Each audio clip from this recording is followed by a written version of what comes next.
Well, we're back from camping. I got the camper kind of clean. Heidi helped me out, and she's doing more inside. But we got a storm coming through.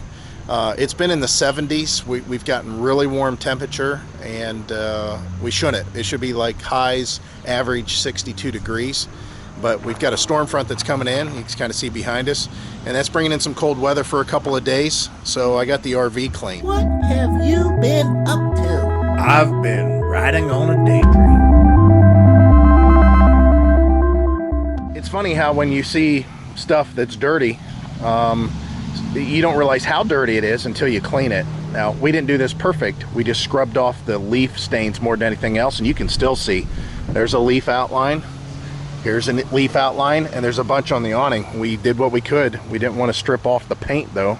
But I wanted to talk about this RV and what's going on. Now, Heidi's inside cleaning the RV, and again, we got the awning relatively clean compared to what it was. It was really filthy. We're just waiting for it to dry so we can roll it up. I want to talk about this RV so you guys get a perspective of where we're coming from. You know, you love watching our videos when we go RV shopping, and I know a lot of you don't understand why I don't like certain things. Well, we got this RV with the idea that we would probably like it. It had a layout that we liked. It was a couple's RV more than anything else, and there's a lot of things that we want to retain that we have gotten used to and we really enjoy. Now, one of the things is, regardless of what my truck can pull, which if I look at the manual inside, I'm pretty sure the manual says that I can pull 12,000 pounds with this thing. It's pretty stout, and I've done modifications that have increased the power and the torque over the factory easily. So but I have added weight. You know, there's a 38-gallon tank back there, so there's another 158 pounds when that tank is full, compared to when it used to be stock. I put the cap on. That's got to be almost 200 pounds there. I have that 40-gallon water tank in there. When that's full, obviously you're talking 360 pounds there. And then you have a winch that's in there with a frame, and then whatever else we may add, and of course us, you know, us people. But even though it can pull that much, I like pulling under that. I mean, that's why I got a 3/4 ton and I traded in or got rid of my 1/2 ton. My 1/2 ton could pull this. Even though it was old, it could pull it all day long. It's just I wanted something that was overkill, and that's what this truck is. So I want to stay small. I want to stay small for that same reason. I want to make it to where I don't have to worry about the weight as much, and I'm thinking anything under 8,000 pounds is definitely easy for this truck to pull, because I can load this up and it's just over 6,000 pounds, and I can load the back of the truck up and I'm still fine. I'm still averaging pretty good.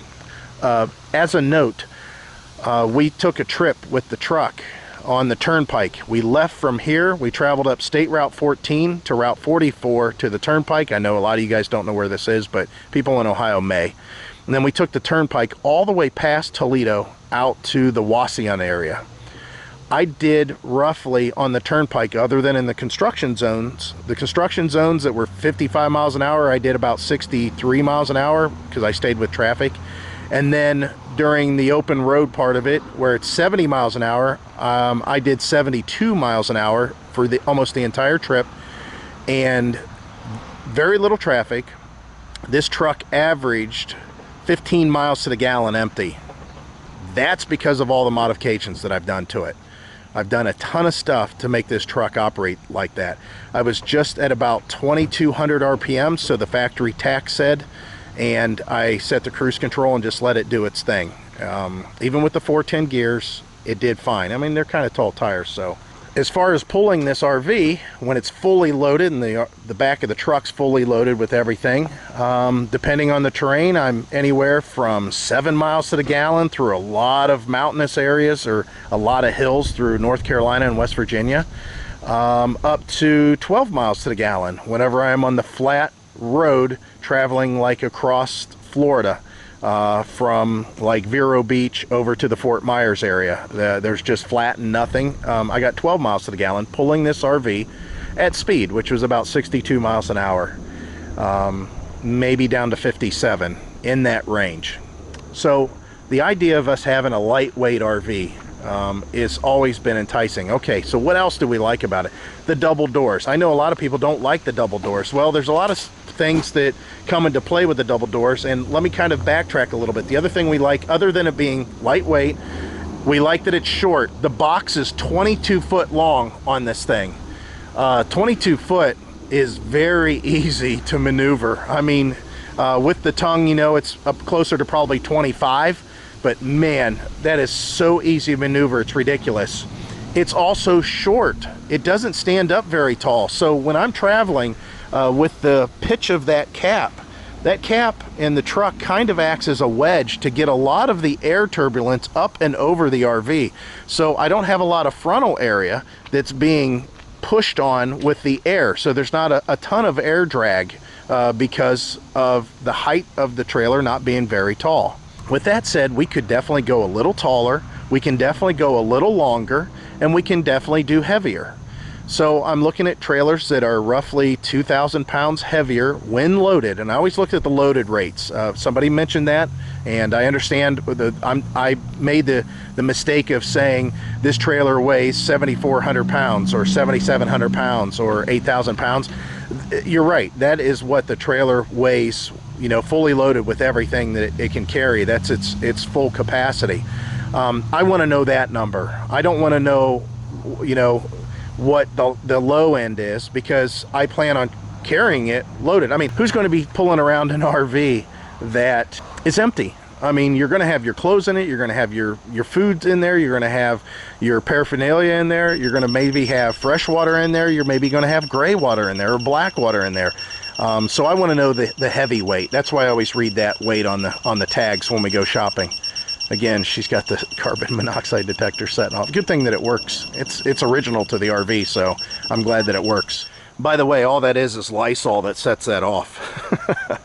So with it being as short as it is, the double doors come into play for a couple of reasons now.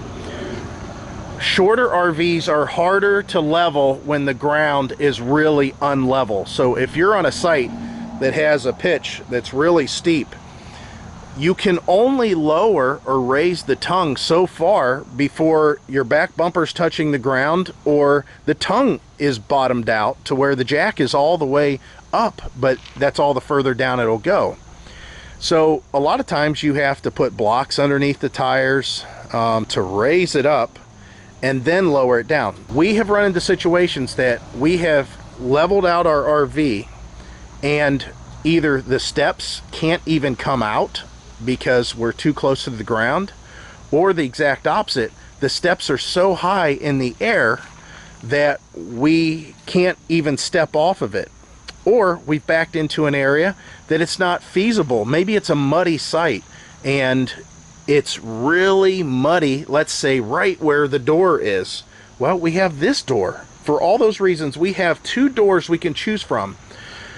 So whenever the thing is bottomed out or too high or too low or too muddy or whatever, we have two doors we can choose from. That's one of the reasons we like the two doors. The other reason we like the two doors, whenever somebody's with us, maybe our son's gone camping with us or something, we don't have to disturb him if we need to go outside. We can just come out this door. That's not a huge reason, but that is a reason that we've used and has come into play.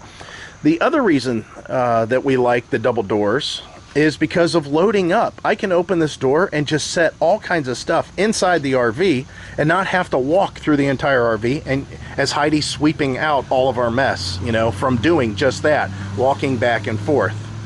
What else is good about these two doors? Well, we've got the awning up. Whenever it's raining, whenever it's windy, whatever, there's a lot of times that you want to pitch this awning at an angle for the water to run off. However, usually whenever you've got some sort of a storm coming through, you also got some wind coming through. So like for example right now, I have a storm that's coming in from this direction. So if I expect rain and I want the awning to be up, because I don't expect a lot of wind, but I do expect some wind, and you can see the leaves blowing around in the sky here. I do expect some wind. I can put down this side of the awning for the wind to be pushing it down more than lifting it up and getting underneath of it. I have a choice of which way I want to put the awning, and the nice thing about that is one of the doors can still open without any problems. So I could put this awning way down, I mean really far down, and if I raise that side a little bit more, I can go in and out of this door and there's no problems. If you look at how drastic that is, how many of you that have a single door can put one side of your awnings all the way down and still have this kind of room? There's usually not that many. There's just not that many that you can do that to, unless you have a door that's on the rear or a door that's on the front only. Again, that's our preference for the double doors. Okay, so now let's move inside and you can get an idea of why we like some of the other RVs. I really like this RV because Heidi's cleaning it right now. Even though it's still pretty darn filthy, she's getting it shaped up. Boy, does it smell good in here. It's just dirty right here. So just okay, I'm sipping over. All right, so turn down the music because of copyright reasons. The refrigerator's on, so we should close it. That's, oh. Okay. Oh, I turned it on. So inside here you can see it's pretty well lit up. It's not a bad RV as far as lighting. We converted over to LED bulbs. We just kind of picked this color. We kind of like the color. Nothing spectacular about this. You've seen these for many years. I mean, this is a 1992 model. It was set in a park for a long time, I believe. The original owner had it parked in an RV park or a mobile home park. So the windows are pretty decent. We've got blinds on all the windows. I like that. We've got privacy when we need it. The blinds are old. They need replaced. You can see they're all metal, so they're a little bit dented in a couple places, just from us being careless sometimes. As far as the seating, you can see what we've got going on here as far as the table. There's a leaf that's in here that can be removed and make this table really short. And this is a jackknife sofa. Underneath of this sofa, I have a 50-gallon freshwater tank. Now, this is a little RV. Again, it's only 22 foot long, and as far as the box, and still, it's got a 50-gallon freshwater. This has a 45-gallon gray water that sits right in this area, and I have a 45-gallon black water. I know you guys that only have 30 gallons and 20-gallon tanks, you're probably saying, man, that's really nice, and it is. We've gotten used to it, so we definitely want some bigger tanks. I noticed that isn't real easy to find on the lightweight models, but we're continuing to look, and we may make modifications. It all depends on where the freshwater tanks are. We'll have to see how that works out. As far as the cabinetry, we have all these cabinets for storage for whatever, and right now that's exactly what's in there. Whatever. It's not even close to being organized. This is a shelved storage cabinet, and it's got just junk in there. Still outdoor stuff. Yeah, it's mostly outdoor stuff in there. Kind of awning hold downs, flashlights, lanterns, stakes, all kinds of stuff. And I'm talking about ground stakes, not real stakes.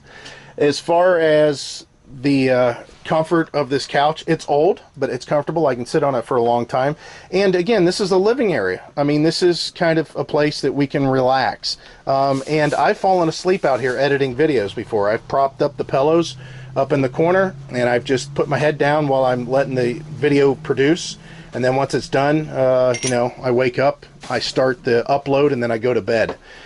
So there's enough room in here to do that kind of stuff. Now, moving into the kitchen, this is one of the things that you don't see in some of the RVs, like that Rockwood. Even though that Rockwood is a very nice RV, the kitchen storage doesn't even match this one. So that's one of the reasons we have an issue. There's just two drawers here.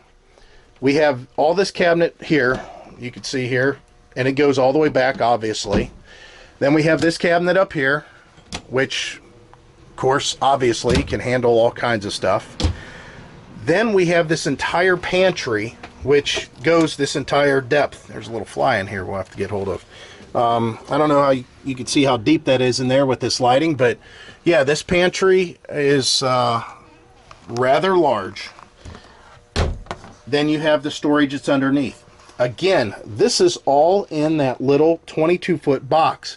And I hate to buy an RV that don't have at least the same amount of kitchen storage as this one does. I mean, that wouldn't make any sense. And that Rockwood, it doesn't have as much storage as this one does in the kitchen. Now, as far as the living area, it has kind of the same storage. Oh, I forgot. We also have this storage here, too. We kind of have the same amount of storage, maybe, as the Rockwood's living area. I don't know. I mean, we just have those 4 cabinets up there, and then that cabinet there. That's pretty equal. It's a wash going in either direction. Now, going into the bathroom. This is where we suffer for the space that we have. The bathroom is a traditional little small bathroom. It works. We use it. There's no problems. There's no leaks. There's no weird smells. Nothing. I replaced this commode when we were down in Tampa on our Florida trip because the other one had the original had an internal leak to it. And the medicine cabinet is rather large. I like that. The storage underneath here is not so great.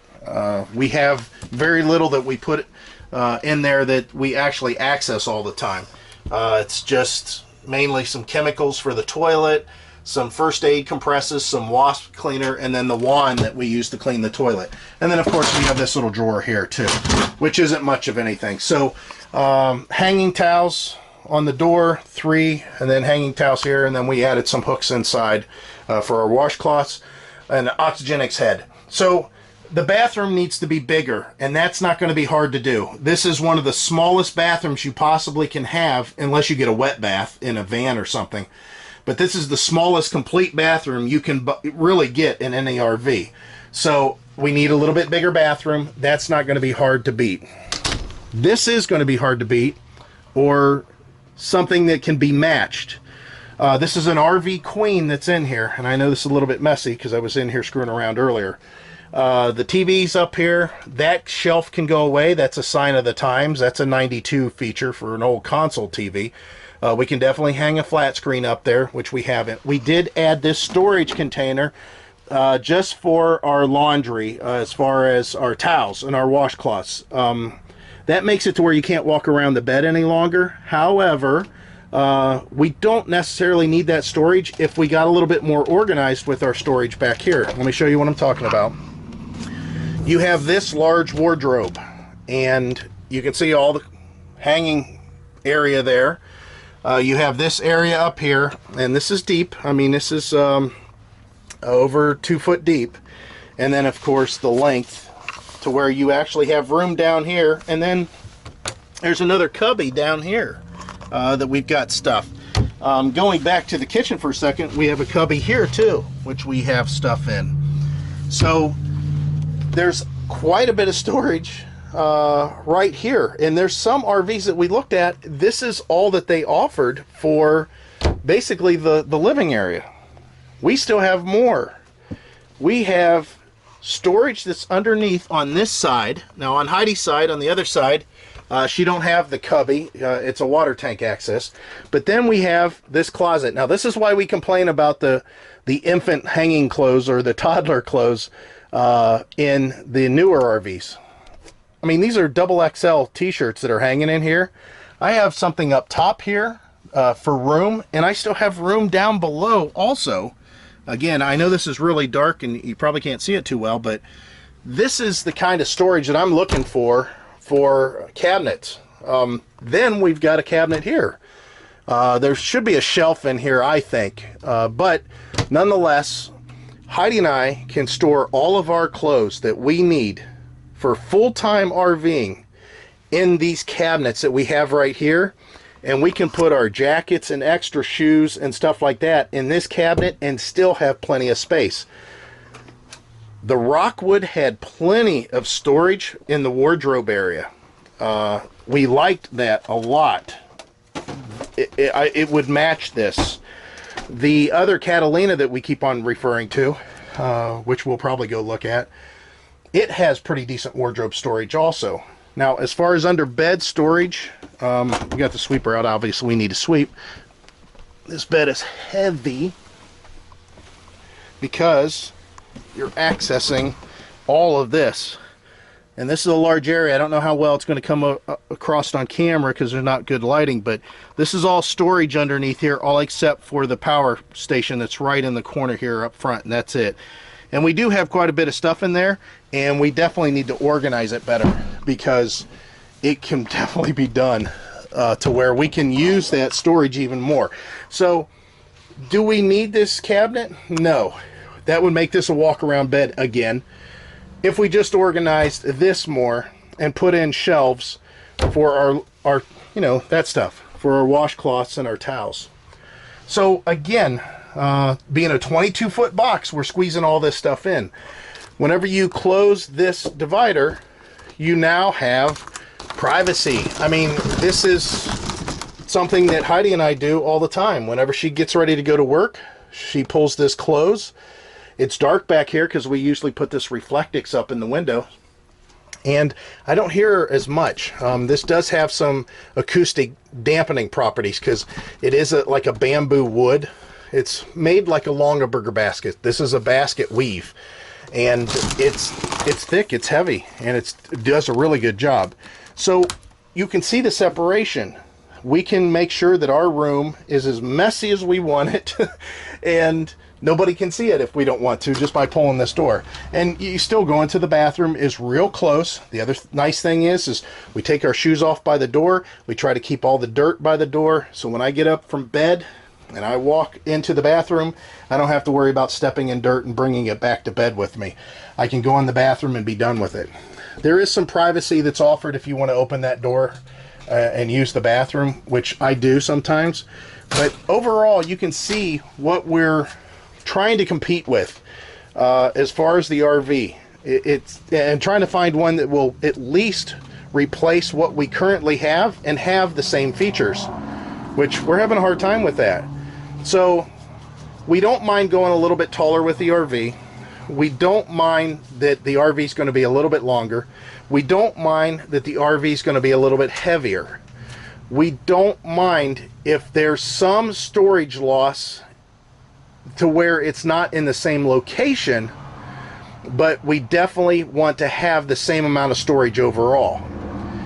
We definitely have to find one that has a bigger bathroom, which that's not very hard to do, really. Although we did find some awesome layouts, but the bathroom is just as small as ours, and I really rather not get into another bathroom that's just as small as ours. As far as everything else, we could go without having an oven. We don't use the oven. I wish that that was storage instead, and this was just a cooktop, which you can get those in some of the RVs. We do use the microwave all the time in here. This is an old microwave. It does a good job, but it's old. So that's what we're fighting with. And I know that a lot of you haven't been privy to our conversations in the past about this RV. And whenever we're saying, hey, we need more cabinet space, or hey, we don't like how heavy it is, or we don't like how tall it is, that's what we're referring to. This is really, for a first camper for us, a first travel trailer, this thing has really fit the bill. I mean, a lot. Something else as I come around the corner here that I forgot to mention is when you're sitting underneath the awning on this one, other than when the oven is running and you're cooking something on the stovetop possibly, and you've got the vent running, the vent is very loud, and you can hear it obviously when you're underneath the awning trying to relax. On a lot of these newer RVs, not only is the kitchen vent possibly venting out, but all of this stuff too. Now, it's not loud, but this furnace I can hear, it roars. This I can hear a little bit when it's on propane, but not very much.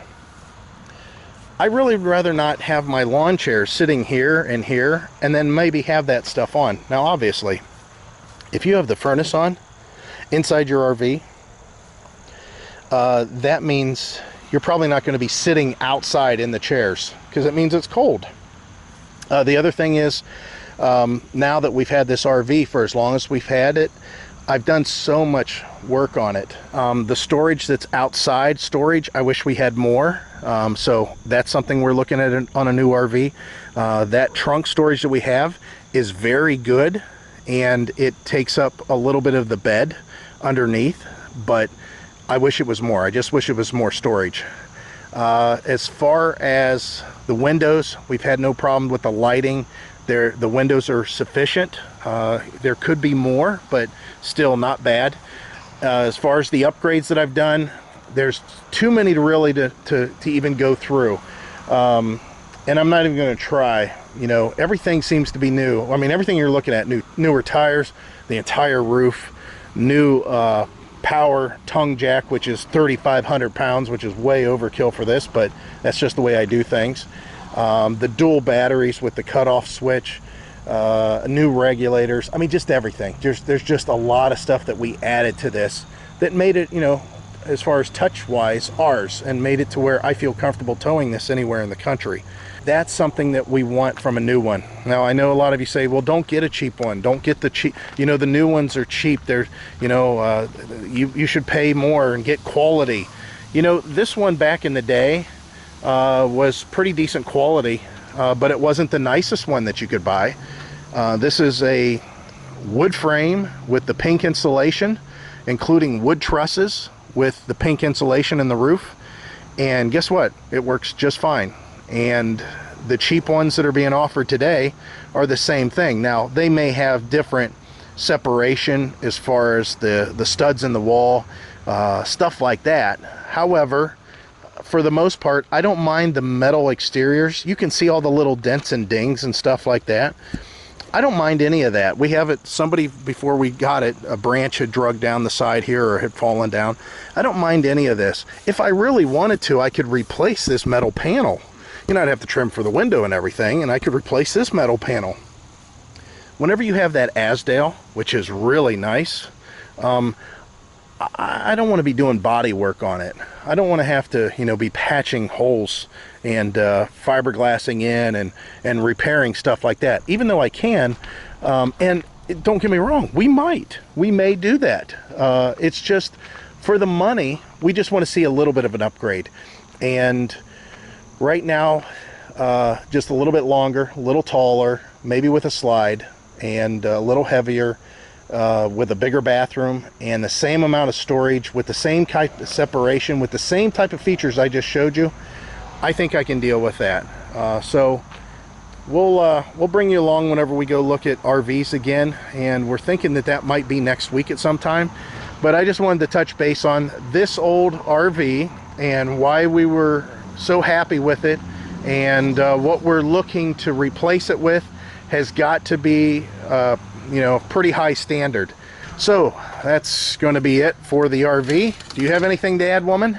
Nope. I found a camper.